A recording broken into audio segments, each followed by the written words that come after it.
Ça, c'est un Pineapple Wi-Fi. C'est un outil qui permet de faire tout ce qui est attaque sur les réseaux Wi-Fi. Par exemple, on pourrait se mettre sur une terrasse en face d'une entreprise et essayer d'aller attaquer leurs employés en créant des réseaux Wi-Fi malveillants. Je m'appelle Louis et je suis freelance en cybersécurité sur Malte. Donc ça consiste à trouver des failles dans des systèmes. C'est un peu plus que mon travail, c'est aussi ma passion. Et du coup, je participe à pas mal d'événements, de meet-up, de hackers en France qui se regroupent régulièrement.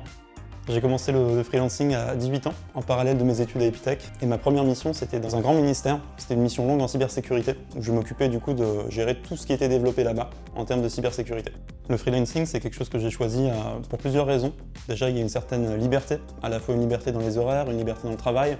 Et c'est quelque chose qui m'a permis du coup de me lancer et de mettre à profit mes compétences en étant jugé uniquement sur ce que je produisais. Quand on est jeune, on n'a pas forcément beaucoup d'années d'expérience, on est parfois relativement nouveau. Quand on a des compétences fortes qui sont poussées dans un domaine, on peut les mettre en valeur dans des missions et plus facilement qu'en CDI. Les avantages d'une plateforme comme Malte, c'est la simplicité sur la facturation, c'est l'avance des frais pour ne pas avoir à s'inquiéter d'être payé, et c'est la disponibilité des gens qui sont là toujours pour nous aider et qui fait qu'on peut vraiment se concentrer sur la mission. Et surtout, grâce au statut de super malteur, c'est la visibilité, puisqu'il nous met en avant dans notre domaine et il facilite vraiment le fait de retrouver des nouvelles missions. Ma mission actuelle, c'est chez un grand acteur de l'énergie, dans sa Digital Factory. Donc c'est un endroit où en fait on va développer des produits digitaux pour le groupe.